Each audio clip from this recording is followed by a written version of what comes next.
Hey everybody, it's Eddie Marathon. It is day 24 of ZENVEDA. Really glad you could join me here today. It's a little bit chillier here in the D.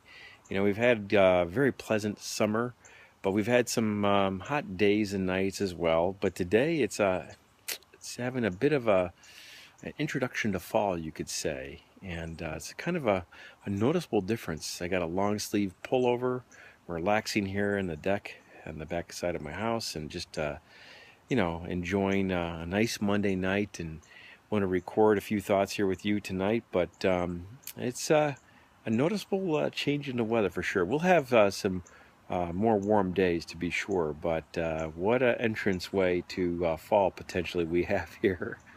As you know, if you've been watching any of my videos, I've really not followed any kind of script or questions or what have you regarding the different ZENVEDA topics, but I was watching some videos earlier today, and I know that today's topic for many folks in ZENVEDA has to do with travel, with maybe the furthest point you've been away from home or anything like that. So I love travel, and if you know me, I love to check out the lay of the land, and whether it's here in the States or outside the country, wherever it may be, I really like to check things out.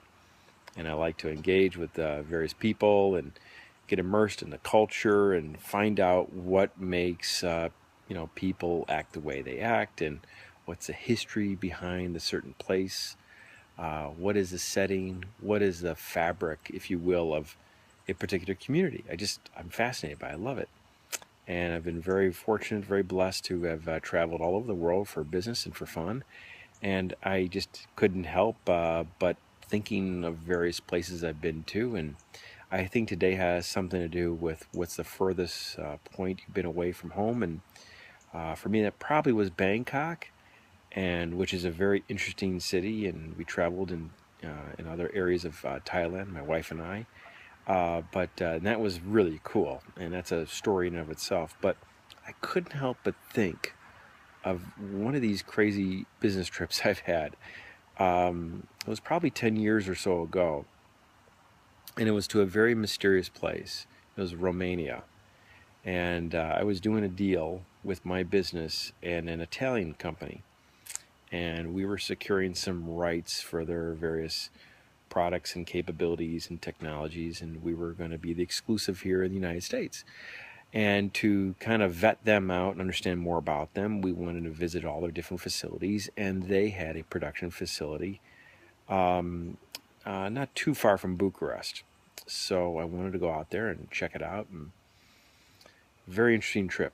I went by myself, and very mysterious place, but I was able to get the lay of the land, and I'm aware of the history.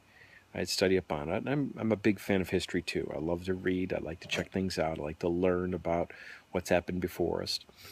But I was doing my business analysis, I guess you could say, but ultimately I was trying to check out the type of folks who were running the company that I was investigating. And I couldn't help but coming back to the fellow who ran the facility. Very interesting character. One of the most interesting men I've met in a long, long time. And while he was Romanian, he had a lot of Russian roots. Some probably not too savory. And his name was Gigi. Gigi. And Gigi was a big, barrel-chested kind of guy, and he had forearms about the size of Popeye, and big character. He'd enter the room, he wanted everybody to know it. And he was very curious about me. And he was very curious about what I knew about the parent company in Italy and my intentions in the States. And it was so obvious he really wanted to know what was making me tick, what my intentions were, and what I knew about the parent company, because there was winds about a potential financial difficulty. So it was very clear he wanted to get to know me and see if he could pump me for information. And so after we did the traditional kind of business stuff, he invited me to his private office upstairs. And he had a well-adorned office and had all the kind of the creature comforts, but also the various bragging rights kind of icons, if you will, in his office. And so he then sits me down at this very elegant looking table, and he's trying to make idle conversation, and he breaks out a Johnny Walker Blue Label bottle for me. Okay. Uh, and I'm thinking, okay, I know where this is going. So he pours me a drink, he pours himself a drink, and he tries to start with innocent banter as a means of warming me up. And I'm not necessarily a small guy myself, okay? I may not be barrel chested, but I'm no shorty. And so, anyway, we're having a few drinks together. We're getting to know each other. We're having a few laughs. And come to find out that in many respects, he's really kind of harmless. And we basically told a lot of stories. We got to know each other. We're having a lot of fun. And finally decided enough's enough. And we went downstairs and we had dinner with the team and really started having some fun. And I did what any normal, American businessman would do in a situation like that. I decided to challenge him in front of the entire team to an arm wrestling competition. So, this guy, I'm thinking he's going to kick my ass. But we had a lot of fun with it, and I survived the arm wrestling competition. He mercifully basically enacted a draw with me. But the whole team thought it was a hoot. We had a great time, and really found out that, I was harmless. He was harmless, and, we had the same kind of issues and concerns about the parent company, but the same old kind of stuff, and just got to know each other. But imagine worlds colliding. Me, a guy from Chicago, having my path intersect with this guy from Romania.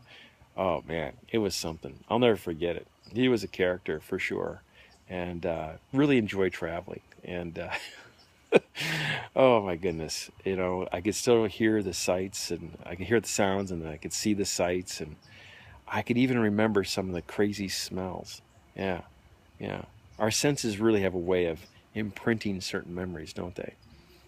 A bit adventurous time, very, very exotic and mysterious, but colorful characters. But at the end of the day, human beings, and well, not just like us with regard to style and upbringing, all this and that, we did have a lot in common, and we did share a good laugh, and we did share some good business opportunities, and we moved the ball forward. But quite an incredible time, and I haven't thought of that story in a long, long time, and I really wasn't even planning on sharing that story here tonight.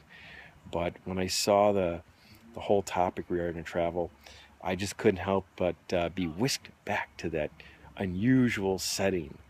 And I thought, right there, yeah, I'll record that and I'll share it with you. And hopefully it brought a little smile to your face. But anyway, I hope wherever you are, you're having a great time. And you're thinking about your stories of the past, and hopefully you're creating some really cool stories for the future, and you're running your miles. And make sure you share them too, okay? Everybody loves a good story. Everybody loves, hearing something really cool and sharing who they really are. Lots of interesting things in life, And you never know unless you really get out there. You never know unless you really inquire, you really immerse yourself, and you become part of the story. So thanks for, listening here with me, and looking forward to running with you in the future. And make sure you enjoy your life and share your gifts, okay? We'll see you now. Take care, folks.